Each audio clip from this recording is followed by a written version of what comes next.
L'experiència que en tinc aquí, sobretot a el que és la comarca de l'Alt Urgell i de la Cerdanya, que és el que tenim aquí a la zona, el turisme rural per mi ha sigut, en lloc de ser el que podria ser un gran aliat de l'agricultura, ha sigut per acabar-la de fer de plegar, perquè la gent s'han dedicat al turisme rural en lloc de fer de pagès, i llavors aquest intercanvi entre la cultura de la gent de la ciutat amb la cultura rural no es produeix. La gent venen aquí a gaudir d'un cap de setmana, de les comoditats que els hi pugui oferir els allotjaments, i en canvi no es preocupen de l'entorn on estan.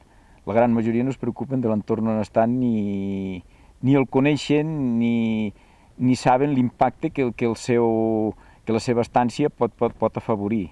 O sigui que això ben portat, si aquesta activitat servís per ajudar, en lloc de competir, per ajudar amb l'agricultura, podria portar un gran benefici al territori. En canvi ara és una competència directa que en molts casos no pots competir amb preus, o sigui, no pots competir guanyant-te la vida amb l'agricultura amb el que es fa amb el turisme rural.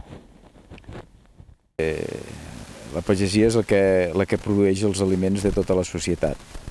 Avui dia jo el que penso és que el que estem és molt faltats de consciència. Tot va en funció dels preus. Llavors aquí potser el missatge seria que almenys els que ens hem arribat amb un punt de consciència que sabem o som conscients de com s'han de fer les coses, hauríem de ser un exemple pels demés, sense intentar convèncer ningú ni voler donar lliçons a ningú. Simplement jo almenys em sento que he de fer el que crec que he de fer i ja està, vull dir, no, sense complicar-me més la vida. Comentes, jo penso que durant l'evolució de la humanitat al llarg del temps, quasi bé sempre ha sigut la llei del més fort, el créixer continu, i penso que això durant una època ha sigut bo perquè la societat ha anat endavant, no s'ha pogut quedar estancada. Ara hem arribat a un punt en què tècnicament estem molt avançats, però en canvi a nivell de consciència estem igual que 100 o 200 anys enrere. Llavors penso que s'ha de tornar a buscar aquest equilibri entre fer les coses a consciència i el que tècnicament es pot fer. Aquest món es mou en funció del rendiment econòmic. El que dona un rendiment econòmic va endavant, el que no es descarta. Llavors penso que el rendiment econòmic ha de ser un mitjà perquè la persona pugui viure, però no ha de ser la finalitat absoluta de tot el que fem. Si es posa el bé comú i les necessitats de la persona davant del rendiment econòmic, això ja ve sol. Ens mou els interessos. A la que comences a ficar-te al servei de la persona i deixar els interessos simplement com un mitjà de vida perquè tots tenim que viure, però que l'objectiu final sigui el bé comú i sigui el servei a la persona, ja ve sol. El que passa és que això és un problema de consciència, que encara no som prou conscients de la importància que té.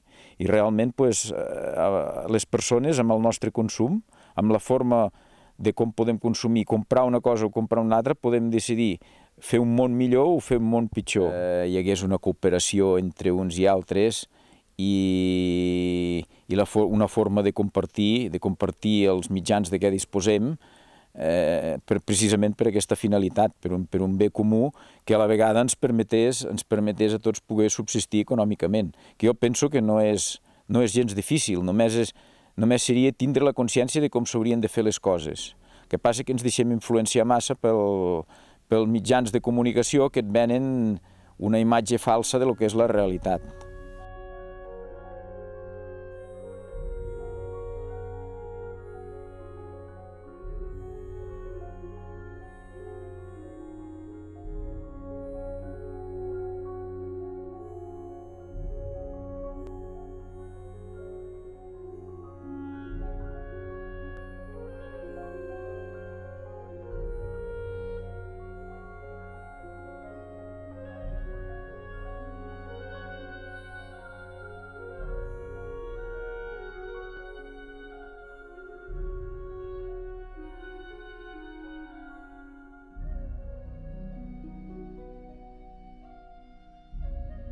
Avui dia la primera dificultat i potser la més important que ens trobem si una persona vol decidir dedicar-se a l'agricultura és l'accés a la terra, degut a que bàsicament l'agricultura industrial ha acaparat tot el que és la terra més fèrtil, més planera, que es pot treballar amb maquinària, l'ha acaparat tot i com que està subvencionat fa pràcticament impossible competir amb això.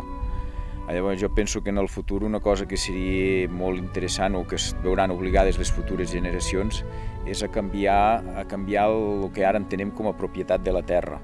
I penso que una persona no pot ser propietària i dir bueno, jo en faig el que em dóna la gana o en faig el que a mi més rendiment me suposa. El dret a la terra penso que és un dret a tothom. La terra ha de ser, o jo l'entenc, la terra de cultiu com un patrimoni de la humanitat el qual tens dret a utilitzar i quan no la utilitzes pel conreu, una altra persona que estigui interessada hi hauria de tindre dret. El que no pot ser és que pugui ser amo i dir jo això en faig el que a mi em sembla i el que a mi em porta més rendiment. Llavors, una vegada, suposant que avui puguis tindre accés i puguis tindre la terra, després llavors la següent dificultat que et trobes és la fauna salvatge. Avui dia, dedicar-se al cultiu així fent rotacions i segons quins cereals i hortalisses, si no està ballat, pràcticament és impossible.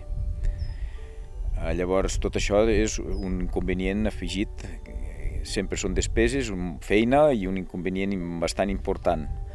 Llavors, suposant que tinguis accés a la terra, que tinguis els mitjans per poder-te protegir de la fauna salvatge, llavors has de competir, llavors has de buscar-te mercat dintre una societat que simplement valora el producte el més barat possible, no és conscient de la diferència entre un producte ecològic i un producte industrial, i dintre aquesta societat tan competitiva i on només es busca que preus, llavors has de intentar trobar les persones que donguin un valor just al preu, un valor just i es pugui donar un preu raonable a el que s'està produint.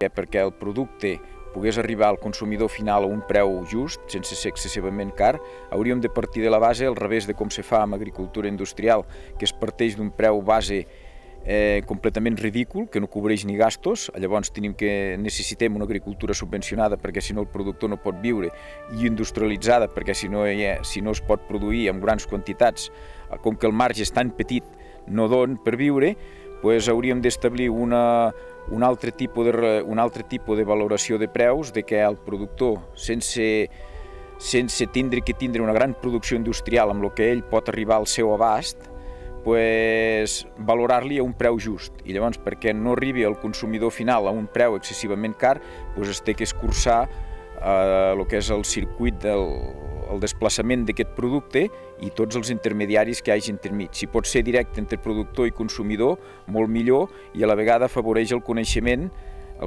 per part dels consumidors del valor que té el treball que està fent el productor. A mesura que el productor veu que se li valora el que està fent i que té una producció que ell la pot abastar i la pot controlar, perquè quan comences a fer una cosa molt industrialitzada se't desmadre totalment, que no pots controlar, has de buscar productes químics per les plagues, has de buscar gent per abastar la mà d'obra, i sobretot si es fa en monocultiu, en moments molt puntuals, uns pics de feina molt elevats, i d'altres moments no saps què fer.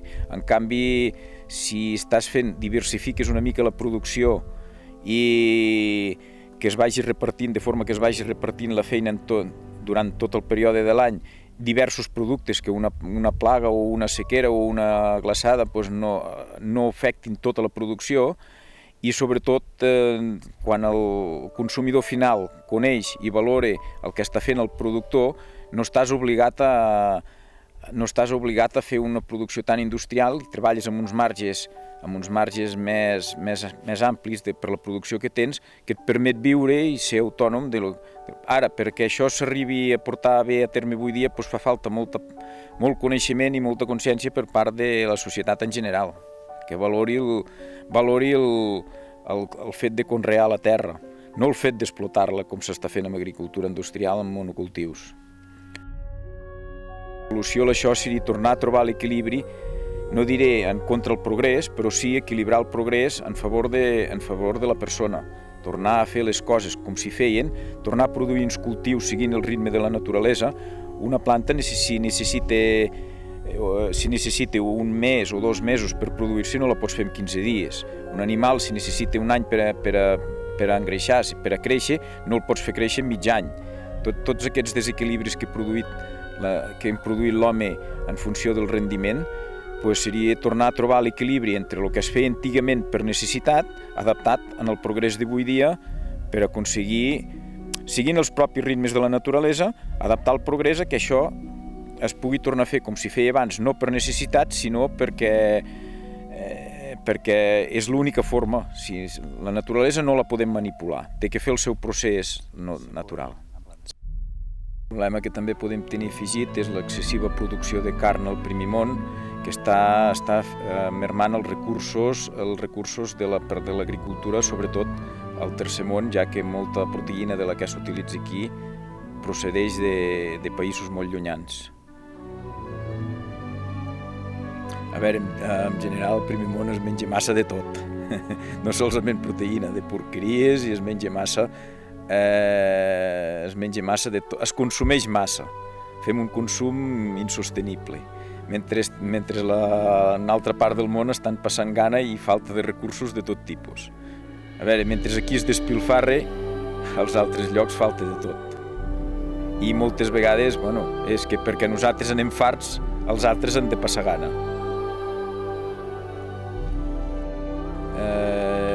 Antigament l'home visquia en harmonia amb la naturalesa perquè era per necessitat. A veure, avui dia s'ha començat a parlar de lo que és agricultura ecològica i sempre ha sortit l'oportunista que ha vist aquí una oportunitat de treure'n un rendiment afegit al seu producte i molta gent s'ha ficat aquí per moda o per prestigi o simplement per rendiment. O sigui, diguéssim, aplicar les mateixes regles del mercat, de la societat de consum i del capitalisme aplicats a l'agricultura i els productes ecològics per treure'n un rendiment extra.